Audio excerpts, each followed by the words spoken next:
is still chapter 1 in media and culture, and this section is on surveying the cultural landscape.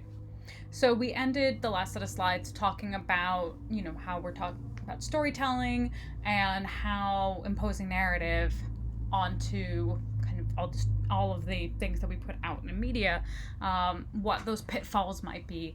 And one of the things is we kind of talked a little bit about agenda and gatekeepers, and the fact that we can shape the stories as well as the stories can shape our culture. So one thing, you hear this all the time. You kind of have this kind of concern about whether or not, is media today as good as media of yesteryear? Do we have high culture the way that we had high culture before? So we're going to talk a little bit about, the idea of high culture and low culture, kind of ways of looking at culture, and whether or not this is the most appropriate way, or whether or not there may be other models to look at in terms of how we talk about culture. The other thing that you hear critics being concerned about is just the sheer volume of media these days, and so that maybe there isn't enough discernment, that perhaps it's quantity over quality. So, there is a legitimate question about whether or not kind of the consumption of the vast quantities of media that we consume these days has an effect on society and what that effect is. But on the other hand, whether or not it has a good or deleterious effect, this is the way that we are engaging with media. And so perhaps it's less about clamping down and more about changing our relationship with media and being informed and critical consumers of media. So that's going to be a lot of what our focus is on, is looking at the media we consume and kind of analyzing it and deciding whether or not we think it has value. And that the way that we determine this might be different than those gatekeepers of yore might have determined value in media. And that's okay. As again, the people who are trying to sell these narratives, they have their own ideas about what is high culture, what is good culture, what is important. And as we talked about in terms of us having a voice now and being able to shape that kind of that media, that perhaps listening to the people is not a bad idea.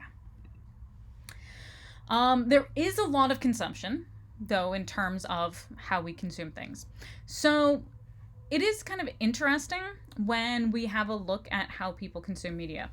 Now, personally, I would have thought that TV actually wasn't going to be that big, but I suppose it depends on how you define TV. But given that we're talking about mobile devices and online devices, I presume that they actually mean actual TV looking at the LCD display, if you will. But perhaps we're also putting things like, Netflix original series in with TV. But as you can see, things that are print are very small in comparison to kind of visual, moving visuals. We might say that perhaps not everything that's going to be on your computer will be a moving visual, but more or less we've got kind of different kinds of time-based media or kind of display media versus printed. And, there's there's a significant chunk for auditory things like radio, and perhaps podcasts are going to be lumped in there as well. The video here because it's about 5 minutes, but suffice it to say that this is a media expert talking about how people at major news networks, at television studios, and at movie studios would decide what was appropriate content to be distributed out to the masses, and that they had maybe some kind of paternalistic views about making sure that you wouldn't say anything that, would stir the masses up, or that perhaps would be not good for business. So before we had kind of the rise of more, again, where people were kind of putting input into the creation. So you have this media expert saying that major television networks, national newspapers, that they set the agenda, that they would tell people what to think, that by determining what was run in their newspaper, what was run on TV, that they would tell people what's important. and that if they didn't think it was important and they didn't devote time or call images to it, then you didn't know about it and therefore you didn't care about it. Then we've got the internet, and we have the ability to reach really niche markets. And suddenly, power is taken away from those people. That they might not tell you about the rally that's going on down the street, but somebody, a citizen journalist, is going to go out with their phone and they're going to record it and they're going to post it on the internet. And they're going to post it on Facebook. And your next door neighbor is going to see it and they're going to share it with the group, the Facebook group for your neighborhood. And maybe you don't belong to that group, but a friend of yours does. And they share it on their wall. And suddenly you found out about this thing that those people who were the executives at, your local affiliate station, they didn't want to show it to you, but you found out about it anyways. And then you said, how come you didn't show that to me?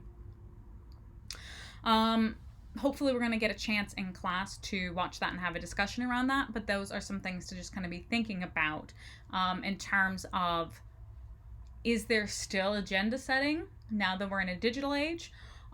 If you can see that stuff, does that actually change what's put out to everybody else? And if you see it, maybe your neighbor doesn't. And does that impact kind of the community at large?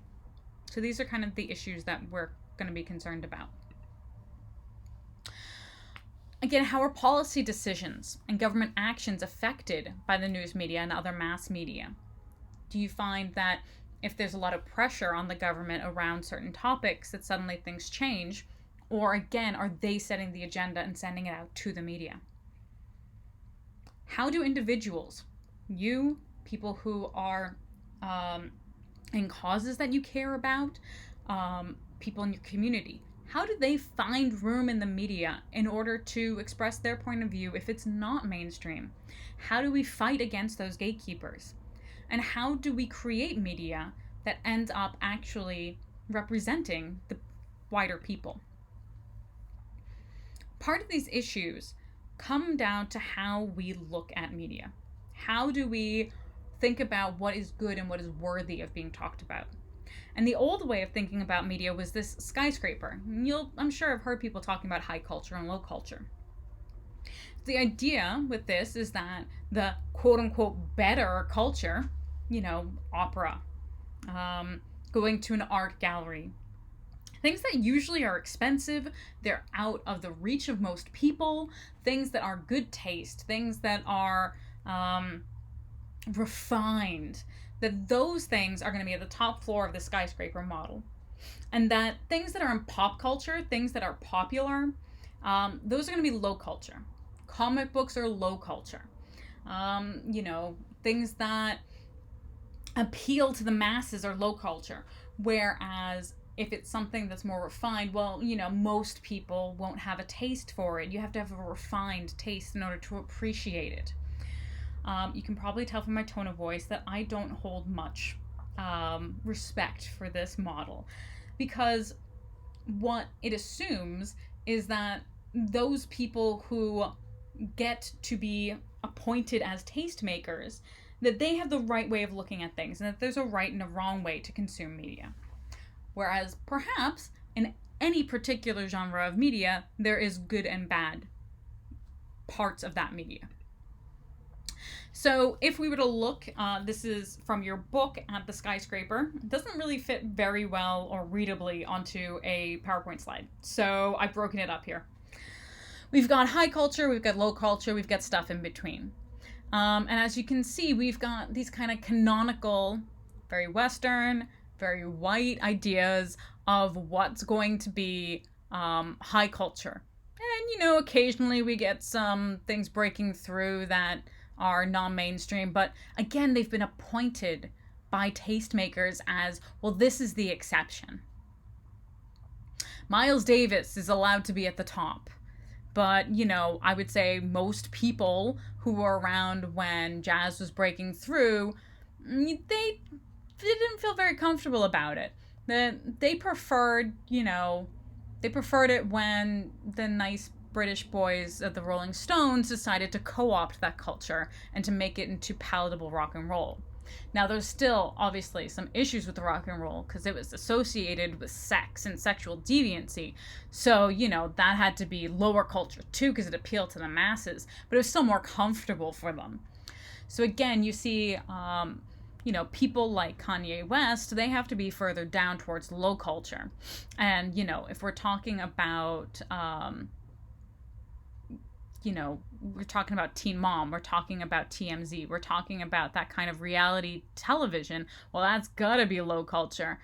But, you can have good reality TV and you can have bad reality TV. You can have good hip hop and you can have bad hip hop. You can have terrible jazz music. The thing to recognize, at least for me, is that there's good and bad in all of these things. And that just because it's popular doesn't mean it's bad. So it does have a tendency to emphasize all of these things. It's very paternalistic. You've got ideals that there are these people who can decide what is good for the rest of us, and that they're right, mostly because they've amassed the most money and social capital. And so therefore they have to tell the rest of us what is good and bad, that their taste is correct and that their taste needs to be imposed on everybody else. That is a very old way of thinking about things. Nowadays, we tend to think of culture more as a map, where there's relationships between things, where it's not good and bad, but that within each thing, each genre, as I was mentioning, you can have good versions, you can have bad versions, but there's a relationship between these things. There isn't just, again, nothing exists in a vacuum. We have a combination of both your personal taste and then, there are some aesthetic judgments that a society makes. Now, those judgments are usually rooted in their time. Again, as I was saying about Miles Davis, and we've got jazz and the blues, and we've got all this stuff coming up. Well, again, that's rooted in the historical time that it's happening in and everything else that's going on in culture. And our relationship to those things is going to change. How many of the great poets died penniless in their own time? Probably not surprised to find out that I like Edgar Allan Poe. I mean, again, he died destitute as a drunk on the streets of Baltimore, and now, thousands of teenage goths like I was absolutely adore his work. I've got a t-shirt that is made by Hanes, sold by Target, that says "Quoth the Raven" on it. You can't get much more mainstream than that. So again, the idea that these things are static, that they are set in stone, that these tastemakers hand them down from on high, is very unrealistic, and it doesn't take into account context. So here we've got our map in kind of a London Underground style. Again, you'll see this in your book, where there's an intersection between, guess what? Shakespeare and televised sporting events. We talk about the tragedy and the drama that these things happen, that they have. That's totally a through line straight from Shakespeare. And again, we've got Quidditch and Harry Potter, so guess what? There's sports in your geekery. So again, there are all these interrelated connections that kind of permeate through everything. Again, Stranger Things came out a few years ago, and that was an interesting kind of mix of different areas. You've got the nostalgia for folks like myself who are in their late 30s, and then, we're reacting to certain references that maybe, you guys don't have the same relationship to. Maybe you are more drawn to the sci-fi and horror aspects of it. And then, again, so those are relationships between them. So again, I would argue that there are good pieces of media that fall into low culture media and genre, and again, there are disposable ballets, and those things are going to exploit canonical high culture. Your book talks about, Young Frankenstein, hysterical film if you've never seen it, absolutely love it. And again, that's playing off of Mary Shelley's Frankenstein, but done in a funny way, and they're kind of playing it to pop culture. All of these things have this really complicated relationship.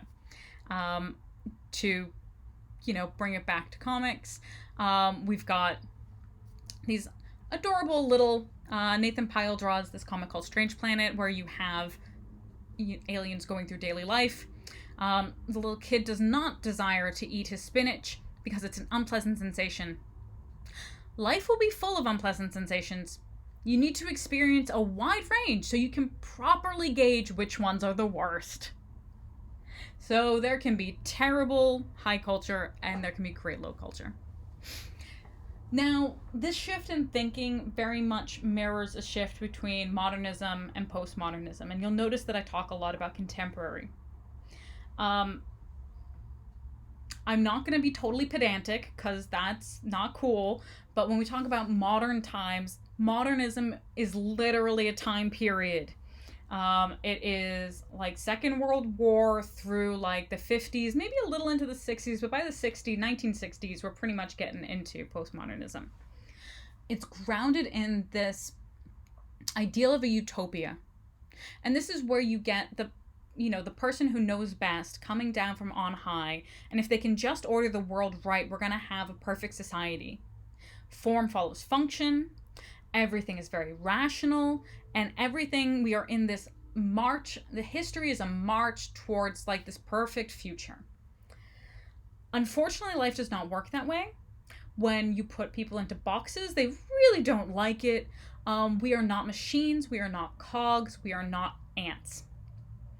But again, you kind of see a change in culture and in media. So as you have these, what we now call brutalist architecture style and buildings, they were built in order, like they had the best intentions of forming utopia, but they end up being dehumanizing and soul crushing. And so you get Huxley's Brave New World, which is a TV series now. I can't remember if it's Amazon Prime or Netflix or Hulu, but I've definitely seen ads for it on my PS4 a lot. George Orwell's 1984, Charlie Chaplin's film Modern Times, they all focus on that dehumanization, that by trying to be universal, it strips us of our humanity and our individualism. Again, many high cultural ideas, these are all very modern. If you get Finnegan's Wake, which, by the way, was banned as obscenity in many cultures because it's so incomprehensible, James Joyce was trying to create a universal language and grammar that kind of broke through how we understood the English language. It's gobbledygook. When we get into postmodernism, we try to kind of center our humanity again and our individualism.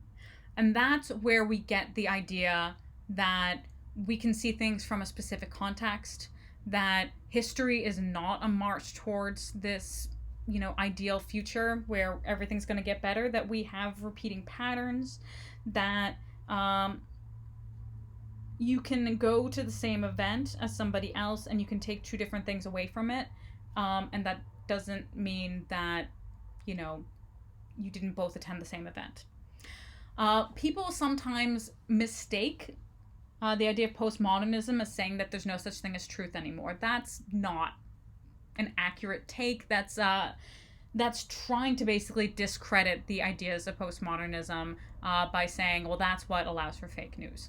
No, that allows for the fact that I can have my own experience of something and someone else can have their experience. And my experience is, colored by my own life up until that point.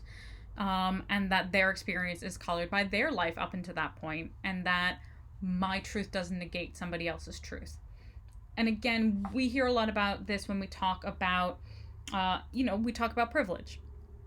So by me owning my privilege, that doesn't negate the fact that I've struggled through my life, but that's saying that someone else has struggled harder and that that's okay. That doesn't mean that my truth, so this is where you hear like my truth and someone else's truth and they can both be true. It's really applied more to things like that I can own my own struggle and I can acknowledge someone else's struggle, than the idea that fake news is true. That's kind of a disingenuous argument. So your book mentions the blurring of fact and fiction, things like reality TV. And that's kind of appealing to what would have been thought of as like low culture, but we can see it in high culture things as well. E.L. Doctorow wrote the Book of Daniel. It's a semi-historical novel, and it's about there was a case where these two New York socialites were tried for treason, and there basically was no evidence, and they were executed. And this is the idea of trying to piece together the truth of your life if your parents were tried for treason and executed as spies for the Russians. And does it matter whether or not they were or they weren't, if everyone believes that they were? So we can see that there are all these trends across historical periods, and that a lot of it is tied to society. So what I kind of want you to take away from the idea of modernism, postmodernism, is whether or not we're going for an ideal utopia that's very modernist, or if we're going postmodern, which is much more about centering our own lived experiences. Again, we can see in terms of kind of how things are structured in society that there are changes in technology that mirror these things. And so you don't have to memorize this chart, but it's just to kind of acknowledge where those shifts are. And specifically looking at the key societal values, we've got a natural divine order, we've got rationalism, we've got an idea of this kind of utopian, and then we've got this very map-like, we're kind of going against a hierarchy. We have diversity, multiculturalism, the idea that we can have irony. Those are the things that are more associated with postmodernism. So just to kind of keep in mind the fact that there has been a shift in values that has changed along with these shifts in how we approach media.